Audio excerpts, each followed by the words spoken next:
Hello friends, कैसे हो आप सभी। आई होप आप सभी मस्त होंगे, अपनी अपनी पढ़ाई में व्यस्त होंगे। मैं सरस वंश कंपटीशन क्लासेज में आप सभी का स्वागत करती हूँ। फ्रेंड्स, हम लोग पॉलिटी पढ़ रहे थे जिसमें हम लोगों ने संविधान के बारे में जाना, इसका गठन कब हुआ, इसके अध्यक्ष कौन है, यह सब हम लोगों ने जाना। आज हम लोग प्रारूप समिति के बारे में जानेंगे।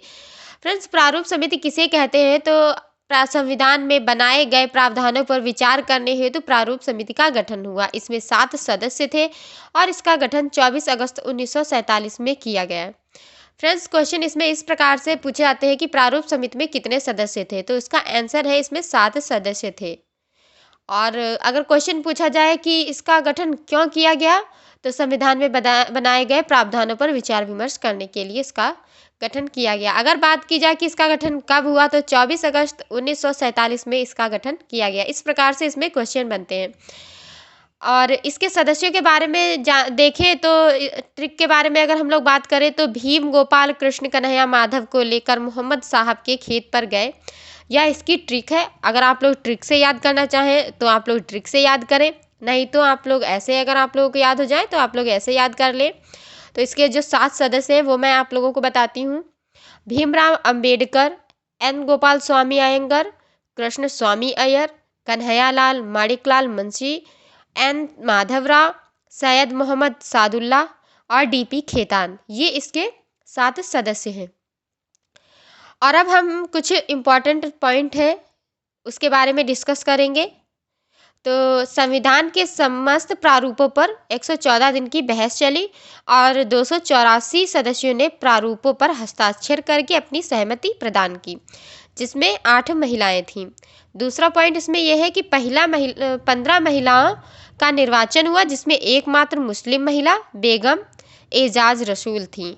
तीसरा पॉइंट है कि 26 जनवरी 1949 ईस्वी में संविधान सभा के द्वारा संविधान को अंगीकृत किया गया। इस दिन 16 अनुच्छेदों को लागू किया गया। और जो 16 अनुच्छेद हैं वो कौन कौन से हैं, तो वो इस प्रकार से हैं।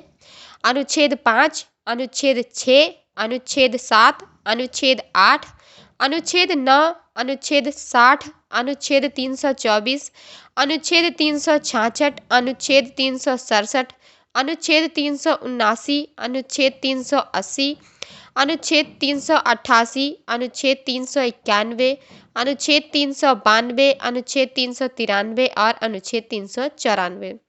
यह 16 अनुच्छेद हैं जो कि लागू किए गए। और इसका अगला पॉइंट यह है कि इस दिन को विधि दिवस के रूप में मनाया जाएगा, लेकिन डॉक्टर भीमराव अंबेडकर की 125वीं जयंती के उपलक्ष्य में 26 जनवरी को संविधान दिवस के रूप में मनाने का निश्चय किया गया। फ्रेंड्स, इसमें अगर बात करें कि क्वेश्चन किस प्रकार से बनते हैं, तो इसमें क्वेश्चन बनेगा कि संविधान के समस्त प्रारूपों पर कितने दिन की बहस चली, तो 114 दिन की बहस चली। पूछा जाएगा कि कितने प्रारूपों पर कितने सदस्यों ने हस्ताक्षर कर अपनी सहमति प्रदान की, तो 284 सदस्यों ने हस्ताक्षर कर अपनी सहमति प्रदान की। और अगर पूछा जाए इसमें कितनी महिलाएं थीं, तो इसमें 8 महिलाएं थीं। फ्रेंड्स, अगर पूछा जाए कि इसमें कितनी महिलाओं का निर्वाचन हुआ, तो इसमें 15 महिलाओं का निर्वाचन हुआ और जिसमें एकमात्र मुस्लिम महिला बेगम एजाज रसूल थी। अगर पूछा जाए कि संविधान सभा के द्वारा संविधान को अंगीकृत कब किया गया, तो 26 जनवरी 1949 ईस्वी को अंगीकृत किया गया। और डॉक्टर भीमराव अंबेडकर की 25वीं जयंती के उपलक्ष्य में 26 जनवरी को संविधान दिवस के रूप में मनाने का निश्चय किया गया।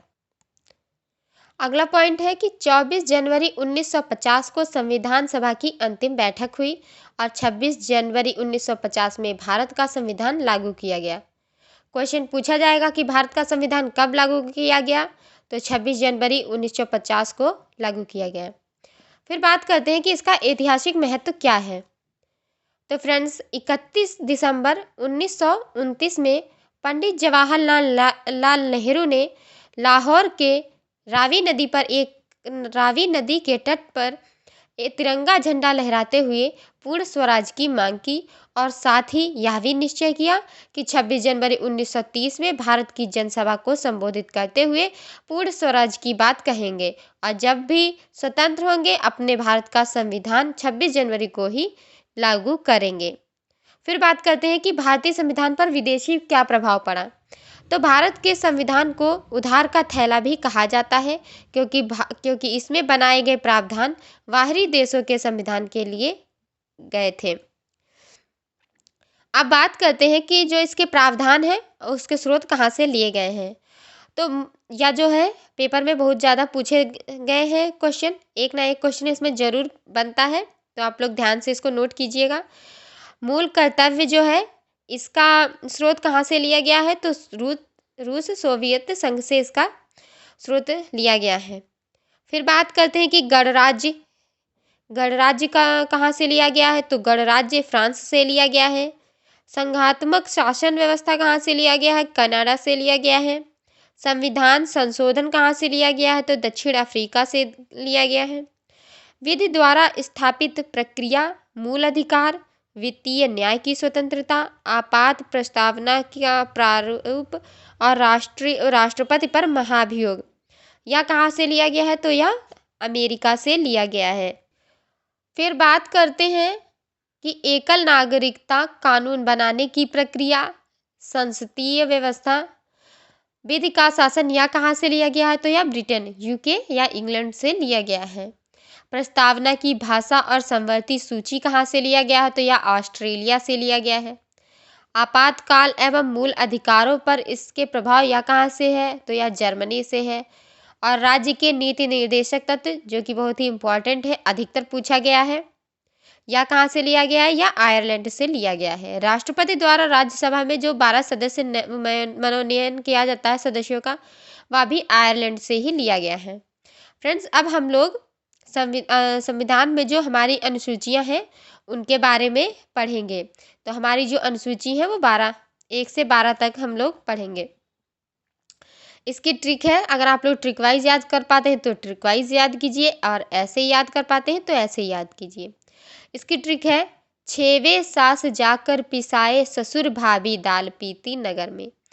6 क्षेत्रफल, वे वेतन, सा शपथ, सा सीटों का आवंटन, जाकर जनजाति, पिसाए पूर्वोत्तर राज्य और ससुर से संघ राज्य और संवर्ती सूची। तो फ्रेंड्स, जो हमारी अनुसूची 1 है इसमें हमारे संघ एवं राज्य का वर्णन किया गया है। अनुसूची 2 में वेतन, सर्वोच्च जो पदाधिकारी है उसका वर्णन किया गया है। अनुसूची 3 में शपथ का वर्णन किया गया है। अनुसूची 4 में सीटों का आवंटन। अनुसूची 5 में जनजाति क्षेत्र, और 6 में पूर्वोत्तर राज्य जो हमारे हैं असम, मेघालय, त्रिपुरा और मिजोरम, इनका वर्णन किया गया है। 7 में संघ सूची, राज्य सूची और संवर्ती सूची का वर्णन किया गया है।